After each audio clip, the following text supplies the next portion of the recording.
school countdown coverage continues this morning. Today is the deadline for Massachusetts school districts to submit their reopening plans to the state. Yeah, this comes as Governor Baker classified communities differently based on the prevalence of the COVID-19 virus in their particular area. Kate Walsh is giving us a look at what we do know about some of the reopening plans in southeastern Mass.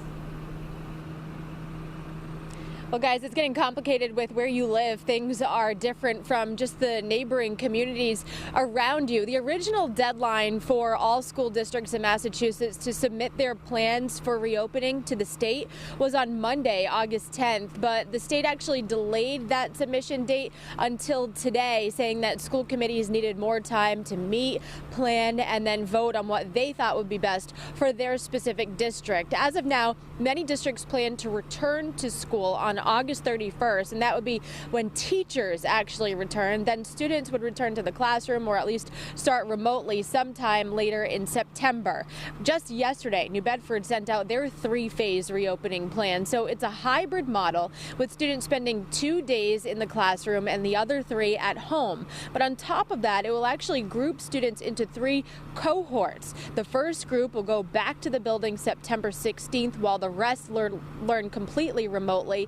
Then the third cohort won't actually return to a building even just for part of the week until mid-October. So that's just one example of the many scenarios districts have had to run through to figure out what's best for them. Fall River will be hybrid, but Mayor Paul Coogan said he's in favor of as much in-person learning as possible. As a lifelong educator, I know how important it is to have that personal contact with your students so that they can bond and respect with you, but at the same time, safety is the overarching concern of everybody. I sure do hope there's a way to pull it off, but again, it will be what's best for the families, the students, the staff, and for Fall River.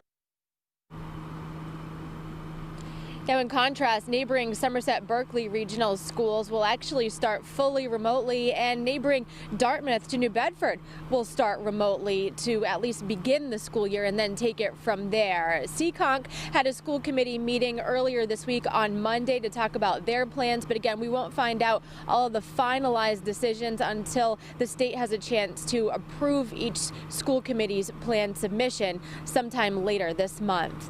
Live in Seekonk this morning, I'm Kate Walsh, Eyewitness News.